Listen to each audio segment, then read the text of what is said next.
Hey, Hello. Mama Soup. Hello, hello. Thank you for joining me again. Oh, you're welcome. What are we talking about today? We're going to talk about something that is pretty tricky to deal with, and it's when your kids in primary school, say, and they're hanging, their friends, they have a friend that you don't like. It Oh, happens. oh yes, of course it does. You just know, like, whether it's the kid's just a troublemaker or, Well, as a moms have this great sixth sense about everything, really. hmm, And Mama Soup here is probably one of the best at judging character in other people. I've admired that greatly about her. She always has a good gut feeling, and she's 99.9% of the time she's right about people. But yeah, primary kids, that that time the kid comes home with their new best friend, and the kid is just a terror. Like, just, you see right away, it's like, oh my God, really? And yeah, you're gonna learn from this child, are you? And it's worse when you start to see the behaviors change in your child, right? yeah, because they want to fit in or they Oh want my to God. mold themselves to be like this other kid. There's Yeah. something about this kid that they Yeah, they for sure. admire or they're intrigued with. Exactly. And I how do you I deal with that as a parent? How do you deal with a kid that's not for you, but's important to your kid? So, so a yeah. story from one of our kids comes to mind in public school. I think he was in grade 6. And some he was hanging around with a couple of kids that, I mean, it was a small school, so there wasn't a lot of kids to choose from. Right. And this one kid brought cigarettes and a lighter to school. Hmm. And they went out to the very back of at recess of like where the fence is. And these three of them and two of them started smoking the cigarettes. And our kid got caught with the cigarettes because he was Hmm. breaking them in half and throwing them over the fence. He was so anti-smoking. He Yes. was, yeah, it Yeah. still is. But Yeah. he got in trouble by the Hmm. principal Yep. because he was there during the situation and had the Yeah. cigarettes in his hand. Yeah. And we talked to our kid, and we also talked to the principal and said, "You didn't Yeah. handle that properly." No. He No. was stepping in. He was stepping in to change the situation, and instead you gave him shit. You can imagine. I'm sure the principal thought, "Oh, I'm sure you think your boy is a sweet little one who was trying to break up the fight," kind of stuff. But the ironic Well, part is he was. I know. And I think after talking to our kid, the principal said, "Okay, no, I didn't handle this properly. You did do the right thing." And Yeah, he had made an assumption that all three of them were in cahoots, and that's all that mattered, right? And they were all yeah, going to get in trouble equally. And really, it wasn't fair for our kid, who was not smoking and had zero interest in smoking, and was trying to prevent these kids from doing a yes. bad thing. So, But it was a great lesson for him because we've always said to our kids, if you're hanging around with people who are doing shitty, shady things, then mhm. you are going to be just as responsible, Yep. or We people had will a, see you as being one of them. we had another kid who was, might have been early teens, preteens at the time. Wrong group of kids to hang out with, that went around the neighborhood and stole bicycles, right? Mm-hmm. And he didn't steal anything per se, but he was hanging with them and was with them one night when the police got involved. And he was an accessory just by nature of being there. And then they tried to blame him for it.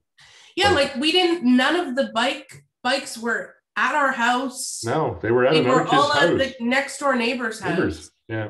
And our kid got blamed. Now, okay, he also did a lot of bad stuff too. Don't say that part. He got caught doing a lot more, but Yeah, but it at this wasn't that particular night. case, it was like this. Yeah. Yeah. So But I've said it before, and I said it again. Like, you show me your kids' friends, and I'll show you your kids' future. Right? Kids have a huge influence from their friends at that age, especially primary. I mean, you're a little kid that shows up for first day of, JK. If you haven't been socialized previously through daycare or whatever, or even just play dates, interaction with neighborhood kids and stuff, if you don't have that and your first experience is to get thrown into a group of about, 20 junior kindergarten kids and you're supposed to socialize, that may go one of two ways. It may work out great and you'll be popular, or it may go the other way where you don't like anybody and you end up getting, social anxiety from being in groups like that. I mean, those are two extremes kind of thing. Yeah. But how your kid relates to other kids is important. How they socialize with other kids is important. Also, is your kid influenceable, or what's the word I'm looking for? Easily influenced. That may be a bad thing if they meet the wrong person, right? If they meet a kid that, comes in and just beats up everybody, but then, befriends your kid, and then now you as a parent are like, oh, great, you're the one that goes around pulling all the girls' hair and kicking boys in the crotch. Great. Is that what my kid's going to learn what to do now? Yeah. Right. And so a lot of times that is what happens. Kids learn behavior from other kids. For sure they do. And it's so tricky because kids develop at different rates. Oh, yeah. And so as a parent, you don't want to teach your kid to not accept everyone. That's right. They are all coming from different homes, different backgrounds, different. You don't know their story. Exactly. You don't know their story. You want to teach your kid to have compassion. Yep. And sometimes the bullies need more compassion than anyone. My biggest advice is if your child is friends with a troublesome child, don't bring light to that there's a problem with the other child in front of your child. Allow them to see them, but allow them to see them in your arena where you can keep an eye on things.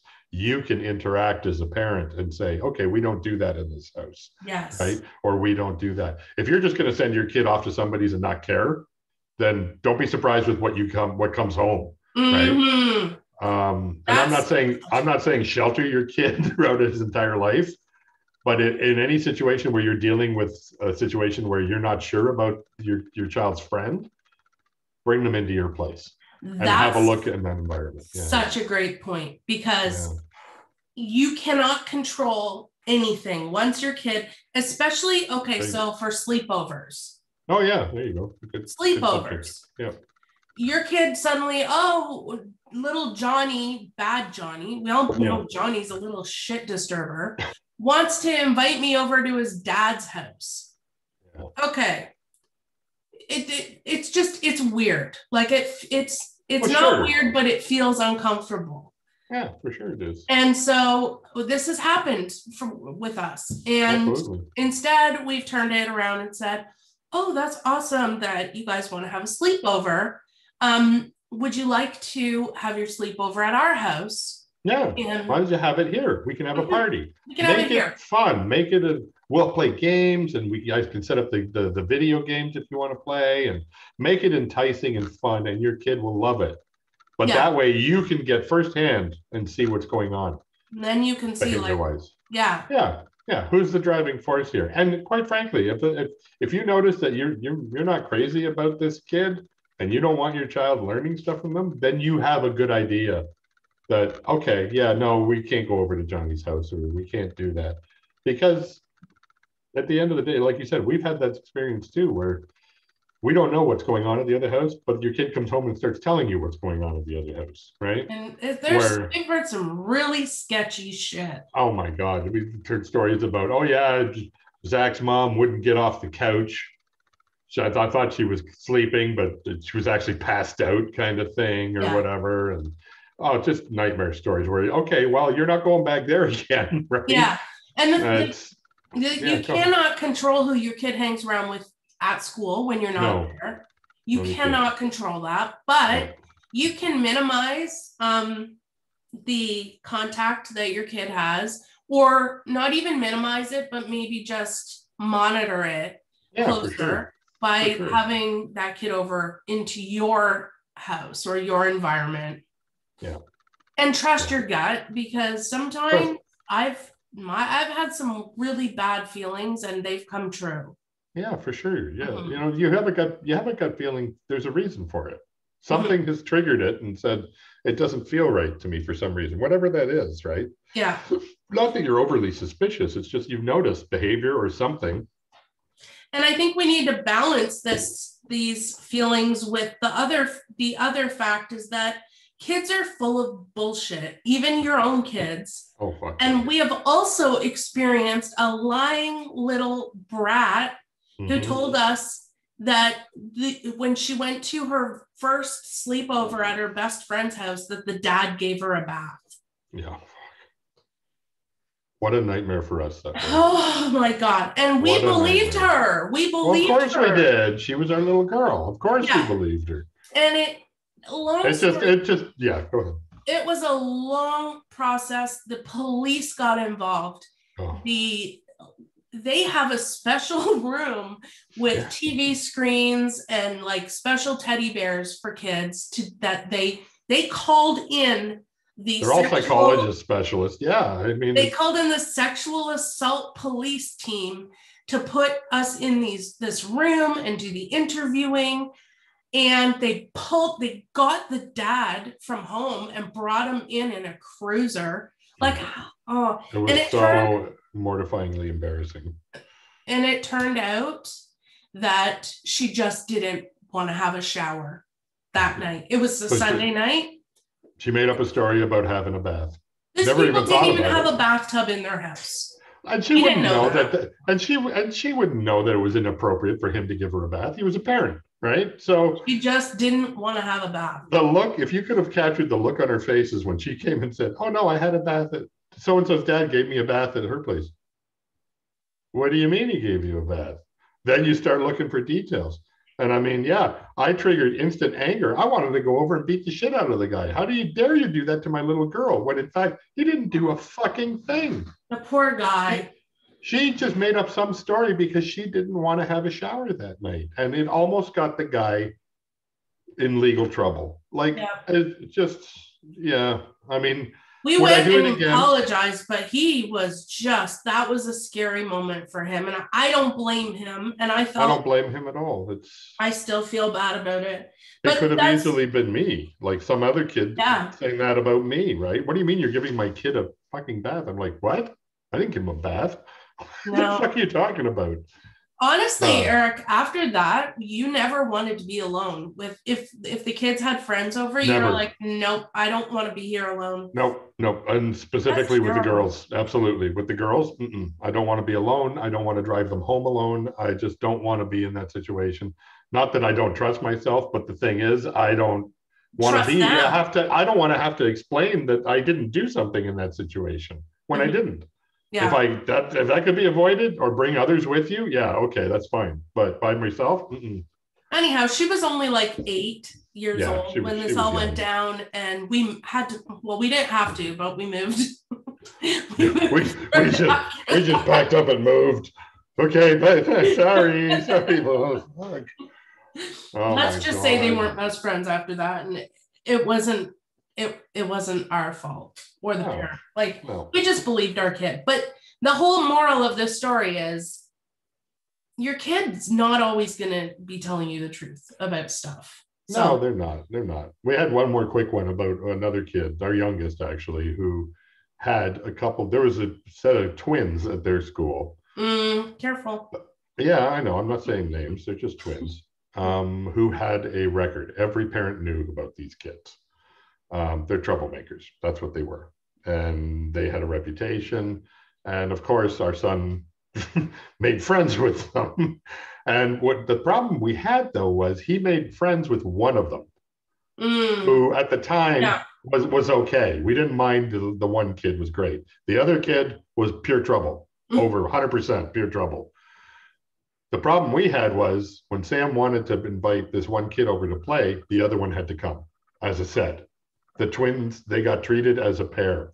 They got treated as a pair in extracurricular activities. They got treated as a pair when they went on play dates. The mom just wanted to deal with them as a pair. And I can understand that from a mom's point of view. I don't want to run around But quite frankly, it was not good. It was not good that were forced to do that.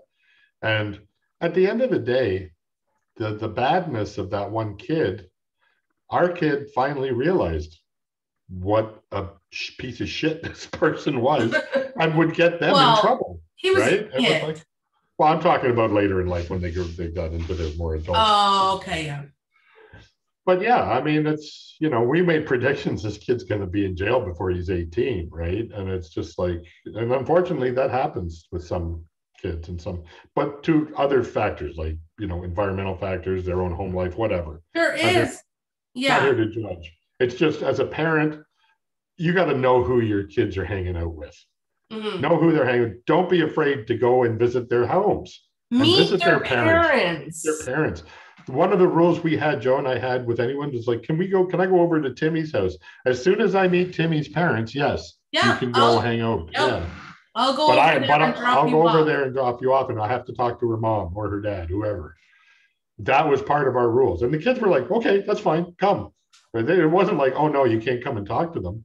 They wanted to hang out with their friends, so please come and check them out. Mm-hmm. And 9 times out of 10, no problem. Parents are great. Mm-hmm. They share the same core values that we do, which is all good. I feel safe leaving my child there. Okay, no worries. Right? But there's some that you're looking at, and like you said, your gut, no, don't want to leave my kid here. Mm-hmm. If you want to play with them, bring them to my house, and then I'll keep an eye on them. Yeah.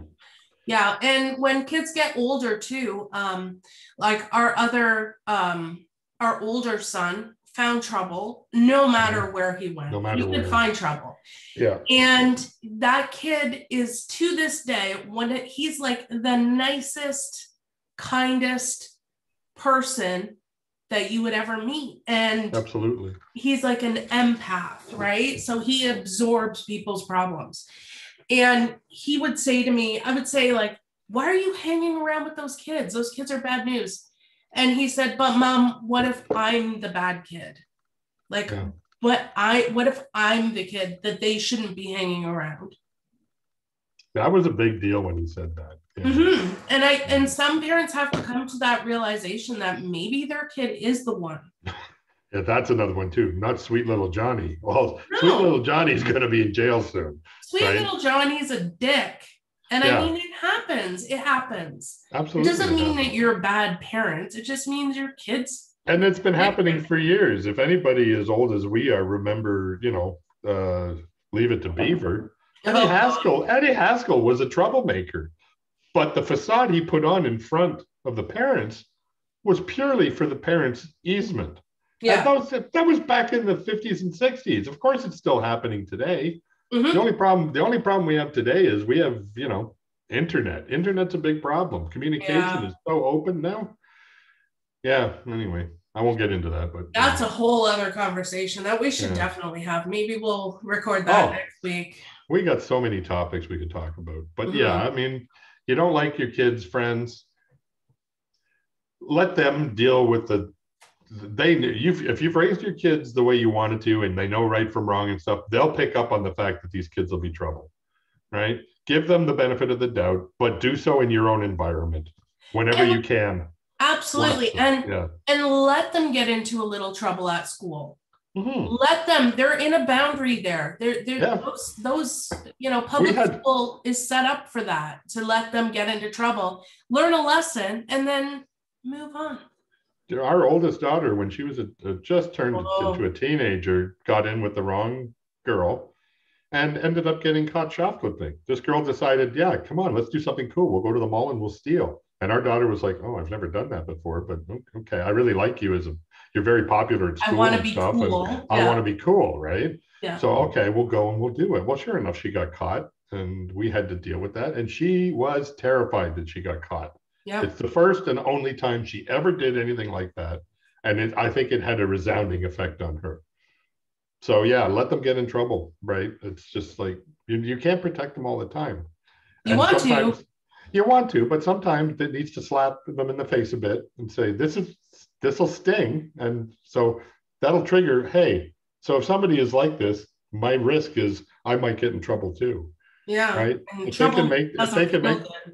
can make that association, and they don't like it, there's some kids that love trouble. They live for it. right? It's an excitement that they don't get, or it's compensating for something they're not getting at home. Or it's attention. Or it's attention, a myriad of reasons, right? Mm. Acting out, not communicating, whatever your home life's like, who knows, right? Yeah. Well, all right. This has been subject. Yeah, a lovely chat. Let your kids make sure you let your kids discover the bad kids. Yeah, because life's not full of roses and sugar, right? Not everybody's going to like your kid. That'll be another interesting topic. What happens when there's a kid that doesn't like your kid for some reason? And there's nothing wrong with your kid. They're not mean or bullyish or anything, but they just don't like them. How does a child process, why doesn't Timmy like me? Like, I've never done anything to hurt them. I've never done, that's a huge subject there. There's something so animalistic about young children. The way that they interact with each other, and they can literally smell fear on each other, or some can. Yeah, and there's there's an order that that would, it's at that young age, it's very much proof that human nature, you have a gut feeling. So if at 4 years old you've got somebody beating up on you for no reason, right? You're like, okay, so the world isn't always pleasant. Why does this person not like me? You have to be able to process. And that's an important life lesson, to know that, one, life's not fair. Two, there's going to be people who don't like you in your life. What you do about it and how you deal with it is the important part, right? What I love that you just said is that it's about a gut feeling. Yeah. And if parents are always making decisions for their kids about who their friends are or who they should hang around with and who they shouldn't, they'll never develop those gut feelings. That's right. You need to develop them, listen to them, and see what happens when they don't. We've witnessed, you and I have witnessed the child that is over, the helicopter child that is overly protected by the parent. They can't make a decision without talking to the parent. So sad. We were in a social situation where we had a group of parents and a group of kids together, and the kids were off playing and stuff, and the parents were socializing. And this one kid kept running back to his mom, asking permission if he could do something that the other group was doing. The rest of us were like, the kids are fine. Let them social interact and do stuff. Unless they're setting the place on fire, don't come and bother me about it, right? But this kid kept asking, is it okay if I have a drink? Is it okay if we go outside? Is it okay if we do this? And I thought, holy fuck, how exhausting for both that kid and the parent. I know. The parent. You can't, you're always constantly thinking about what your child's doing over here and worried about it. Let them live a little. Cut the umbilical cord a bit. They're gonna have to deal with life when you're not there. And you're not setting them up for a success if you keep doing everything for them. No. That's a hard one to do, because at the core you want to protect your child, but you got to let them hurt every now and then. And friends are a big part of it. Absolutely. Show me your friends and I'll show you your future. I'll say it again. Well, this has been enlightening. Always a pleasure. Always a pleasure to chat with you. All right. Thank you. You're welcome. Thank you. All right. Take care.